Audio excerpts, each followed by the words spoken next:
While most channels are uploading every single day of December to try and capitalize on the high ad rates, I like to just coast into the new year.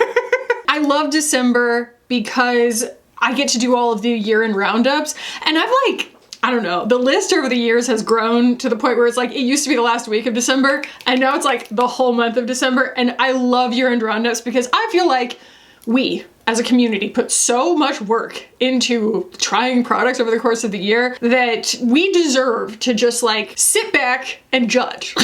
And today is what I call our annual airing of the grievances. This is actually a video concept. I always have to pay homage to Miss Jackie Ina. Mrs. Jackie Ina at this point. Is she married yet? I'm not sure. I love her. So anyway, she did this video that I'm honestly was 100 times funnier than the way that I do it, but it's trends we're ditching. Trends we're ditching in 2026. So the way that I go about doing this video is I go onto my Instagram stories and I ask y'all what trends you want to ditch in 2026, and y'all, as usual, delivered so beautifully, and I made a spreadsheet, because of course I did, and I actually ranked them. So we're going to count down the top 10 trends that y'all want to ditch in 2026. And I will comment on them as we go. Some of them I have very few thoughts, and some of them I have a lot of thoughts.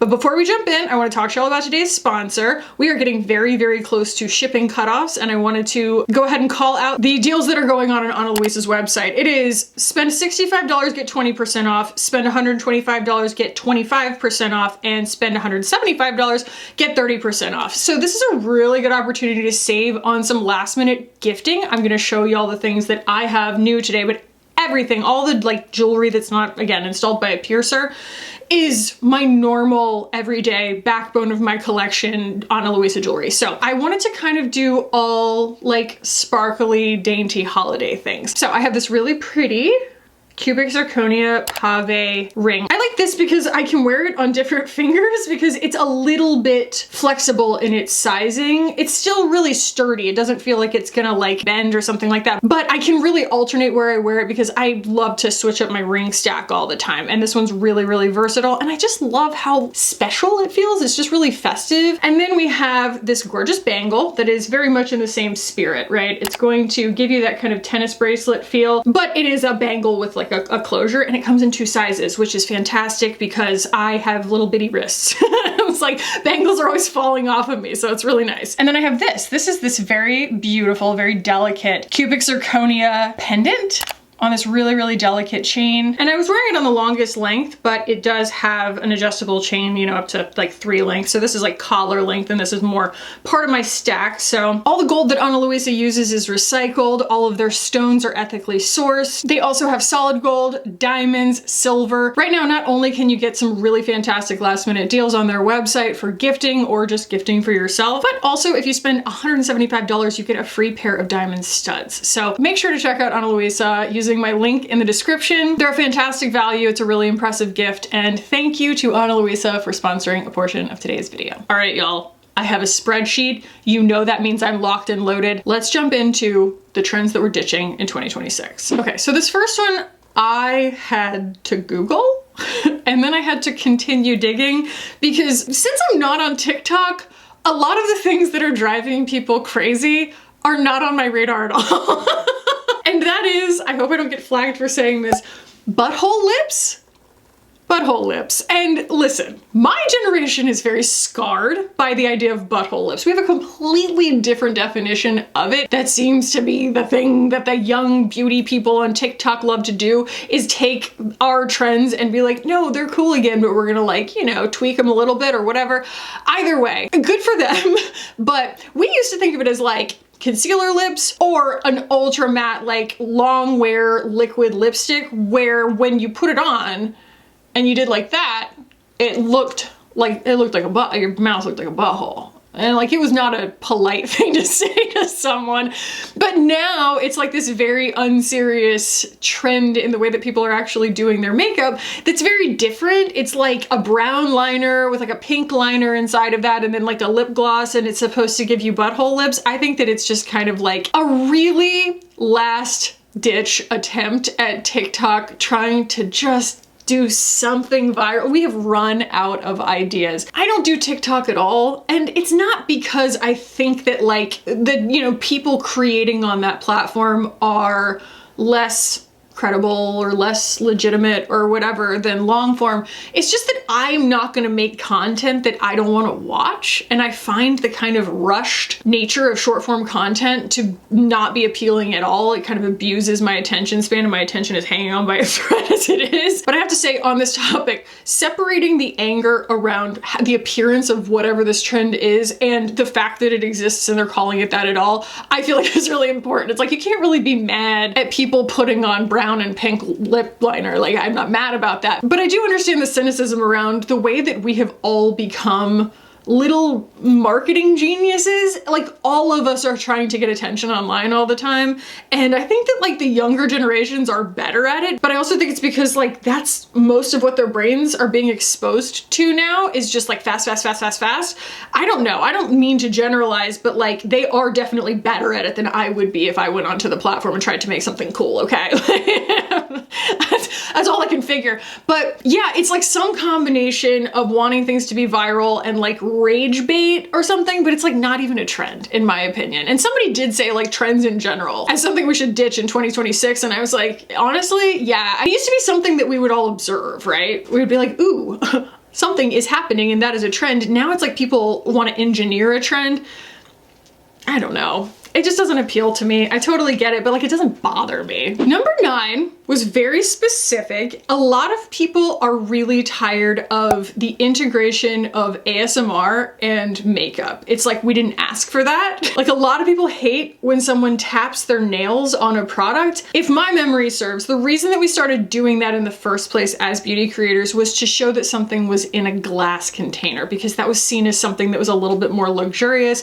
It wasn't something that was done that much, and now it's like, you know, Makeup by Mario is in glass. So it's like, when I say this is in glass, sorry, I'm gonna piss some people off, I'm gonna be like, oh yeah, you can hear it, you know? Like, that's to me like telling you the material of it. But it's like the people who just start their video off and they're like, clink, clink, clink, clink, clink. Yeah, I can see that driving you crazy. I have misophonia. If there's a noise that could irritate someone, it irritates me. I'm like, I can hear someone like sucking on a lozenge with their mouth open in like the next train car. I'm just like, how dare you? You know what I mean? And I get really overstimulated really easily. And ASMR is something that is so polarizing. I think that ASMR is something that's like a special interest that you should find if you seek it out, okay? But a lot of people find it to be really uncomfortable, like whispering or mouth noises. Oh God, mouth noises. Ooh, oh, it makes me want to jump out of my skin. One of the biggest markers of misophonia is actually that it makes you like irrationally angry. You're not just annoyed, you're just like, why are you like this? Who raised you? Like, your brain is just like, how do you not read my mind? Why are you doing that? Why are you chewing gum that loudly? We're all just sitting here trying to get our nails done. You know what I mean? So, while nail tapping doesn't necessarily bother me, and I understand the origin of it, I also understand that like people are just over it. They're like, why, you know? And there are a lot of people who probably never liked it in the first place and are really annoyed by how pervasive it's become. So I get it. Coming in at number 8, we have really complicated skincare routines. I think that this also includes something like morning sheds. Morning sheds really had a moment this year, and honestly, like, this is the first one probably on the list that I feel really strongly about, because it is performative. It is something that is made for social media, and if it's not, if people really are wrapping themselves up like that at night, we are worrying about the wrong things, okay? Aging is not the worst thing that could ever happen to you, okay? I'm gonna get to it at the end. I'm gonna wait to get to it at the end, but I have a lot to say. I have a lot to say about like self-worth and everything. Wait till the end. That's gonna be at number 1. So anyway, it's not just the morning shed, but it's also like really long skincare routines that are basically just people trying to sell you a bunch of products. I understand that the Korean, 30-step skincare routines are very popular, but as someone who gets sent a lot of skincare, You think there are a lot of celebrity makeup brands? There are 5 times as many celebrity skincare brands. Like, they are absolutely, like, we're inundated with it. It's an avalanche of them. Like, I am turning away gifting all the time because I'm like, I don't need that much freaking skincare, y'all. And so I have attempted, right? I have, you know, engineered my own really multi-step whatever skincare routine. And you know what it does? It gives you periodontal dermatitis, okay? Because that's basically caused by what they call overgroomed skin. So if there are a lot of actives in the things that you're using, you're gonna have overgroomed skin and you're gonna start getting like breakouts around your mouth and stuff like that. I'm not saying that like if you have a multi-step skincare routine that they're all actives. It's just like very important to know what you're using. And honestly, even if you're taking something and like wiping your face with it, that's still grooming. That's still excoriating your skin and can contribute to dermatitis. Now, you know, I understand that, like, you know, there's people kind of like pressing things into their faces. You must not have a 5-year-old. That's all I can say. I don't know. If you have time to do that, good on you. I'm an Aries. I do not have the patience. But like, I think that really from the standpoint of this tone that's like, you need this. You need this. If you don't have this, then like, you know, what are you doing? No. My skincare routine, yes, I do have several serums that I use and they're expensive because I'm almost 40, okay? And they work really well, but they all, I consider them to just be one little milkshake. It's like not like a multi-step thing. I just go bip, bip, bip. Yeah. So I do that with like a lightweight moisturizer that I consider to just be medicine, essentially, that keeps me from having periodontal dermatitis because I'm so gosh darn prone to it. And that is the Ultra Repair Cream from First Aid Beauty. And then that's usually it, but now it's winter. So I have been using the Triple Lipid Restore 242 from SkinCeuticals because it's just that bad. It's just that dry. My logic around a skincare routine is I'm always thinking about what I can eliminate. The fewer moving parts, the better. Because if you do get irritation, you want to know why. And so when you have these really, really multi-step routines, if something goes wrong, which it probably will, everybody's skin is different, and like that's so many different opportunities for something to go wrong, you don't really know what did it. I've been there. It's annoying. So I'm just like simplify, simplify, simplify. And if that means spending more money on one product, on one really kick-ass serum, like that's better for me than being like, I need to hee and then I need to hee and you know what I mean? Because like the Rhode products, they're beautiful, but why do I need all 3 of those? Why couldn't you just put that in a product? Like one product. I don't need 3. Anyway, I hear you. I'm with you on this. I think that it is an answer to a question that no one asked. It's just people wanting money. All right, okay. People hate fake freckles. I have opinions. As a freckle haver, I was never teased about having freckles. I say, welcome. Get your freckles. People are like, oh, they look so fake. I'm like, so? So what? Live your life. Let people live their lives. I don't know. I mean, I don't know why that doesn't apply to other things, but like, I think freckles are just such a benign thing. I have fake freckles on right now because I use Rudy's pen. What it does is if you've got like coverage, it kind of brings back this like, oh, it looks a little bit more fresh, a little bit more like I'm not wearing as much makeup, like right here on my chin. I think it's beautiful, especially as we're all trying to mimic sun exposure, right? A sunburn or a suntan or whatever with our blush. My skin, if I get out in the sun and I get a flush to my skin, you know what's happening way before that? Freckles. Like we're all out here trying to simulate a really healthy, nice sun exposure moment. Like, might as well make it realistic, right? You know, what's the difference between those two things? I don't see a difference. All right, yes, yes, yes, I bow down to you on this one. Honestly, if you didn't say this, I know you're thinking it anyway. Does anyone like pH adjusting products? Does anyone like them? I have this handle on my chair that I just take out my anger on. Does anyone like pH adjusting products? I will say what I always say about pH color adjusting things because y'all have heard me harp on this a million times, but let me just say, first of all, I'm with you. And if it's pH color adjusting, there needs to be a large warning on it. Just stop making us waste our money. There are a couple of things that I always want to call out about this. One, it's so stupid to make a full range of pH color adjusting things. Tarte, Winky Lux, They're all the same color, okay? This is one color of pink, and it has been neutralized, pH neutralized in the tube, and then when it is on your lips, it gets pH activated and turns the color it's always been.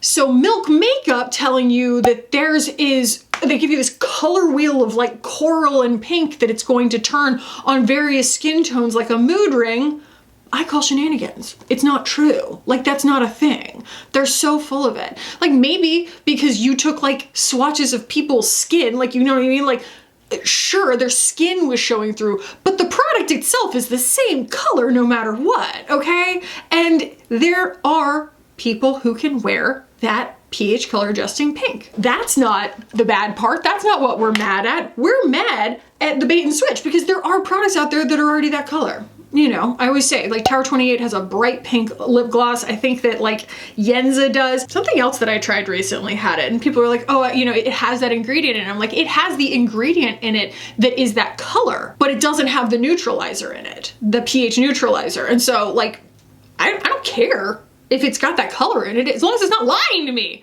I hate the bait and switch of putting something on in a pH, because the color looks like garbage on me. And even if it looks good on you, you only need one. You only need one. Stop trying to sell us a bunch of them. They're stupid. It's one of the biggest freaking gimmicks in the industry. Okay, coming in at number 5. Y'all are mad about how many blushes there are.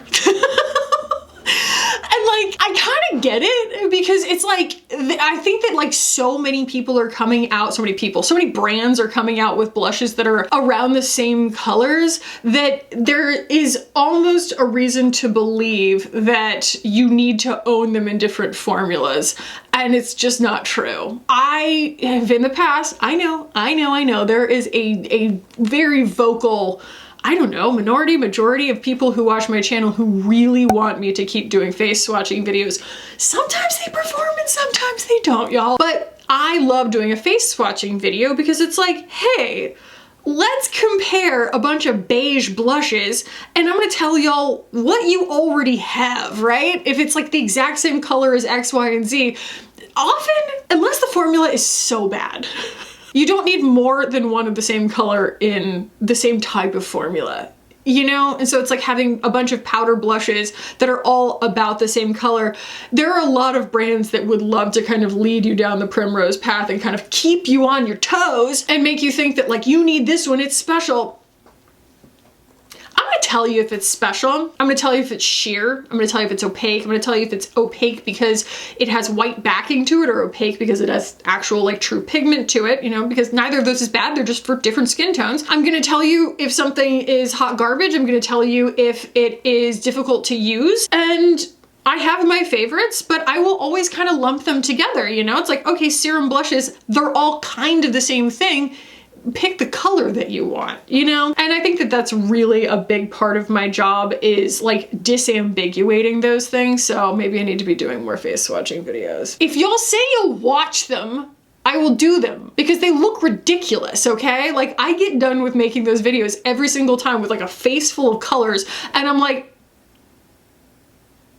this is my job. You know?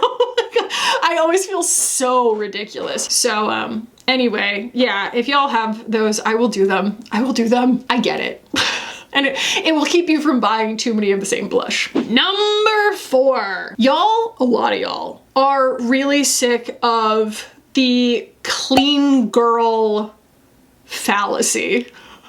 The clean girl illusion, the really dewy, glowy skin that people are doing their skin, they're doing their makeup in like full on direct natural light and that makeup looks incredible right then, but it's gonna deteriorate really quickly. People are going more towards their makeup like wearing for longer and that stuff doesn't wear that long. I think that there are dewy products that work really well to bring like the skin texture back to the skin, but like you don't have to use an entire face of dewy things. And if people aren't kind of like, I don't know, watching the right content, then they might be led to believe that that's the right way to do their makeup and that they should be only wearing like these dewy products because they want to be a clean girl. I did a whole video on the clean girl minimalist myth and how it is just one big scam. I highly recommend watching that. But mainly the issue that I take with clean girl is that it's tied to morality in a way that's just kind of like, don't be dirty, you know, like, oh God, you know, oh God,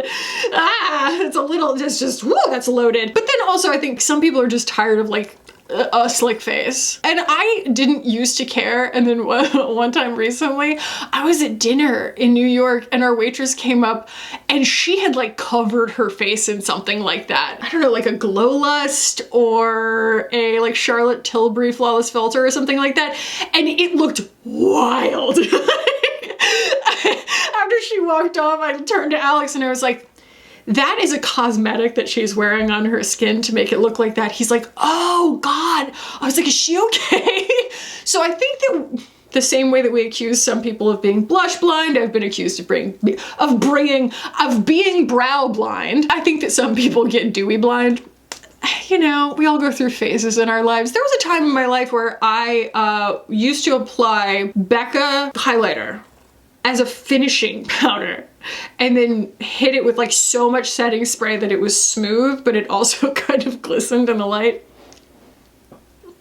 I was like 25, but still, I mean, I wouldn't advise that. I wouldn't advise that. So people are, I think, simultaneously moving towards looking like they're wearing makeup and being a fan of that. Like, hey, I want to look like I'm wearing makeup. I want to experiment and have fun. And like, I don't care if I'm not a clean girl, but also that people are just really tired of being beaten over the head with a bunch of stuff that like doesn't last, you know, or isn't for your skin type. So I get it. I get it. I think it's passé. I think we're over it. Number 3. Ooh, okay. Kid makeup. And by kid makeup, if you're new here, if you just arrived in the YouTube beauty space, we're not talking about kids having makeup. Kids have had makeup for a long time, okay? You could go to Claire's, get something with some asbestos in it. There's always been like play makeup, right? But now we have this phenomenon of kids who watch TikTok going into Sephora at younger and younger ages because they're being convinced that like they need a skincare routine and that they, you know, should be buying high-end makeup. I don't think that they need a skincare routine. I just look at my gorgeous child and his perfect poreless face and I'm just like, no, no, no touchy. A lot of people also take issue with the fact that like Sephora,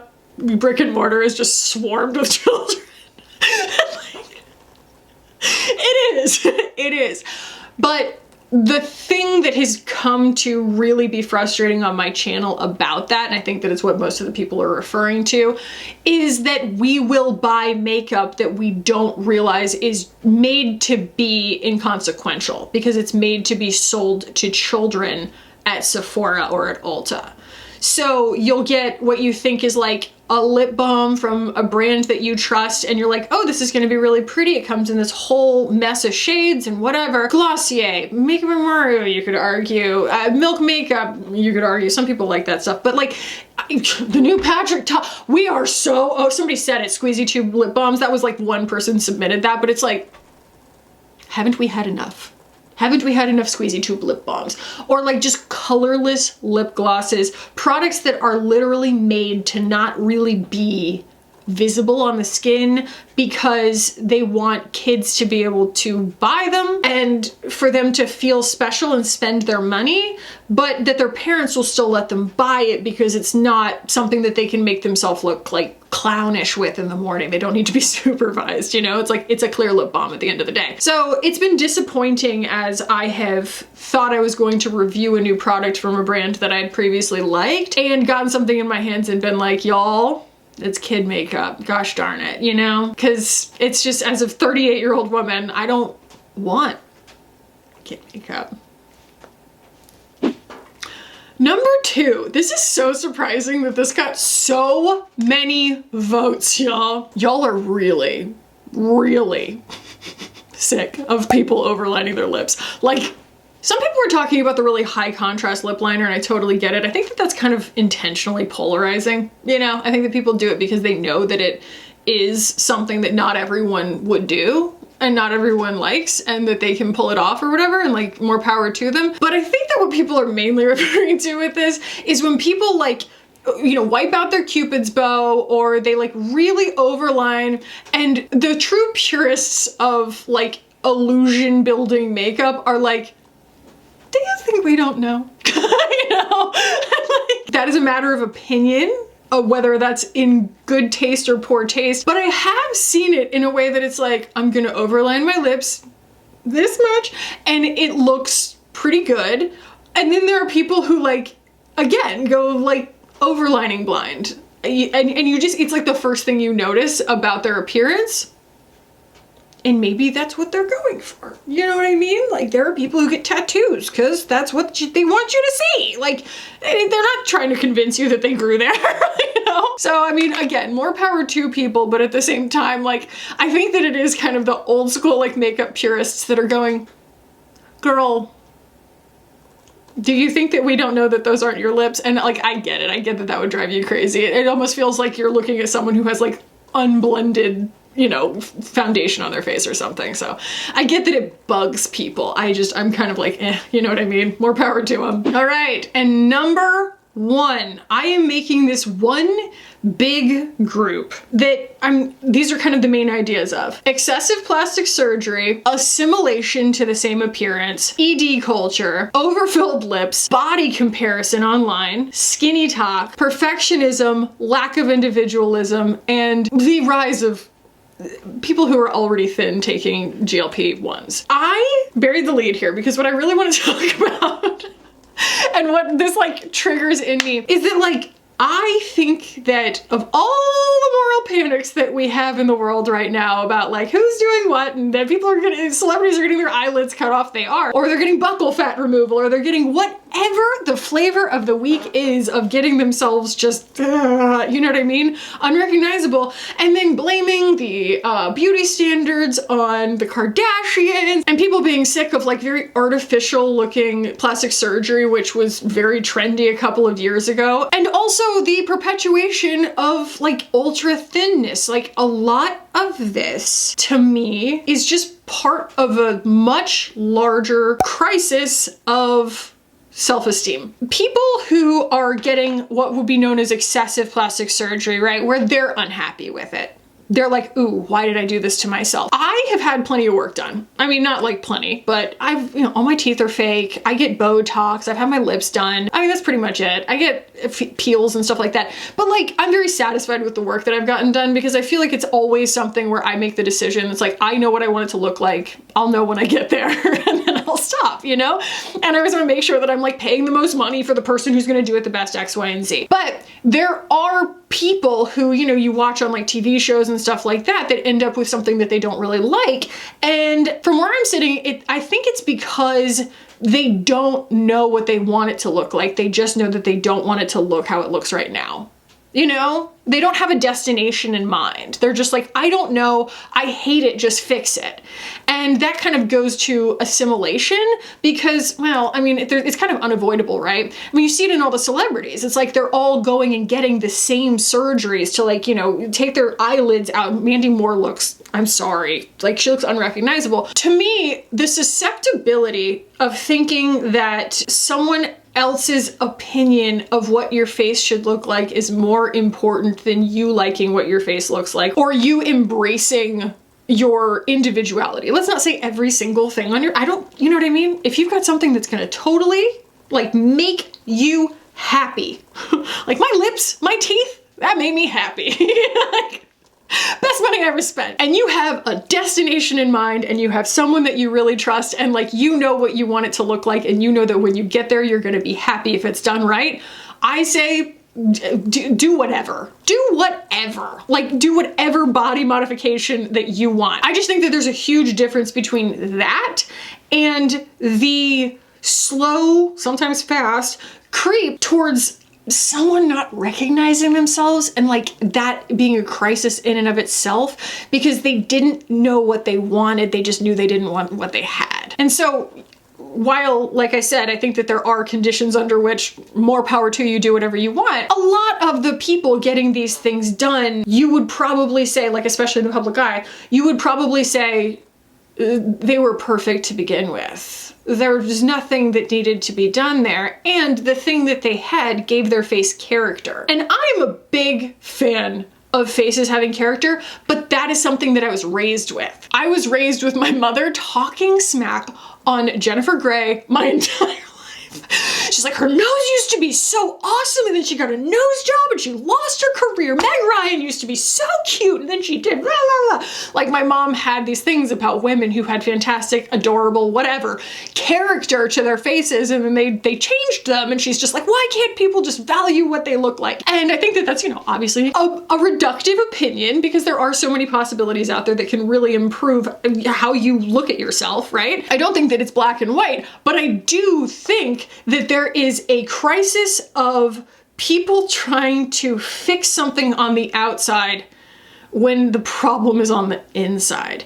And our world right now is not trying to help. It is trying to make you as insecure as possible, and we have more pathways than ever for those malicious actors to access people and try and get in their brains and tell them how inadequate they are, right? I could talk for a really long time about ED culture in the same respect. I definitely lived in that, okay? But the best way to battle it is through the practices that build self-worth. I just watched Taylor Dean's most recent video, and I mean, if you know, you know. And it's like, her main takeaway is like, don't ever let someone else define your self-worth. It can have terrible consequences. And if you are undervaluing certain parts of your appearance because someone else told you that they were less valuable, their opinion does not matter. You can be putting the same amount of energy into